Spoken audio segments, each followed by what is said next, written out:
संवैधानिक राजतन्त्रको प्रजातन्त्र सनातन हिन्दू राष्ट्र लगायत अन्य मुद्दाहरूमा राष्ट्रिय प्रजातन्त्रसाठी सबैसित हाते मालो गरेर काम गर्न तयार छ। सबैसित समर्थन लिन पनि तयार छ, दिन पनि तयार छ। यो राष्ट्रिय प्रजातन्त्र पार्टीको अफिसियल आधिकारिक नीति हो र त्यो नीतिमा हामी सहयोग राख्छौँ।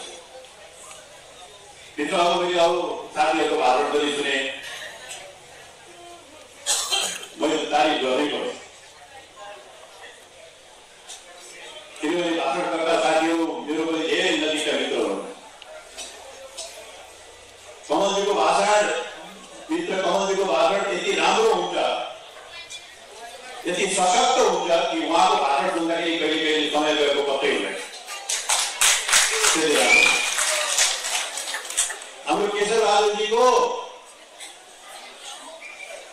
असाध्यै मिठो हुन्छ, यति मिठो हुन्छ कि कहिले कहिले आफूलाई जानेको थाहा हुँदैन।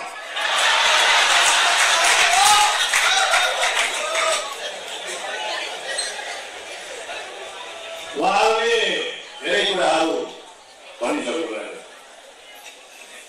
एउटा कुरा म सुरुमै के भन्न चाहन्छु भने राष्ट्रिय प्रजातन्त्र पार्टी संसदमा छ, जनताको मतले पुगेको छ, जनताको विश्वास लिएर जति पुगेको छ, विश्वास लिएर पुगेको छ राष्ट्रिय प्रजातन्त्र पार्टी संसदमा। र आज संसदमा यदि कुनै प्रतिपक्ष छ भने त्यो राष्ट्रिय प्रजातन्त्र पार्टी मात्र हो। राष्ट्रिय प्रजातन्त्र पार्टी मात्र जनतासित बोलेका कुराहरू, जनताप्रतिको प्रतिबद्धतालाई राष्ट्रिय प्रजातन्त्र पार्टीले अगाडि बढाएको छ। माथि ठोकेर त्यो संसदमा एमाले, माओवादी लगायत नेपाली कांग्रेस पार्टीले छाती ठोकेर हामी संवैधानिक राज संस्था चाहिँ ठाउँले भनेर माग राखेको छ। त्यो संसदमा सर्वधर्म स्वभाव हिन्दू राष्ट्र चाहिन्छ भन्ने राष्ट्रिय प्रजातन्त्र पार्टी। त्यसकारण यो कुरालाई राष्ट्रिय प्रजातन्त्र पार्टीलाई केही भनी अगाडि यो कुराहरू विचार गरेर भन्नु सबैलाई हाम्रो मित्रहरूमा अनुरोध छ। मित्रहरू,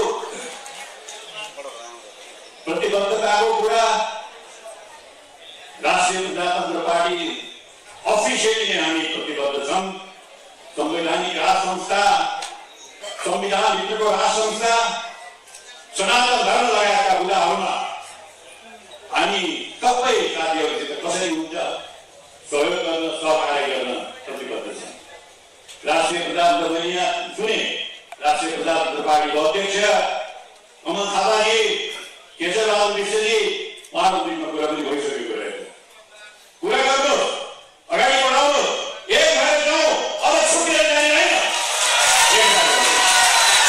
राष्ट्रिय प्रजातन्त्र पार्टीलाई कुनै आपत्ति छैन।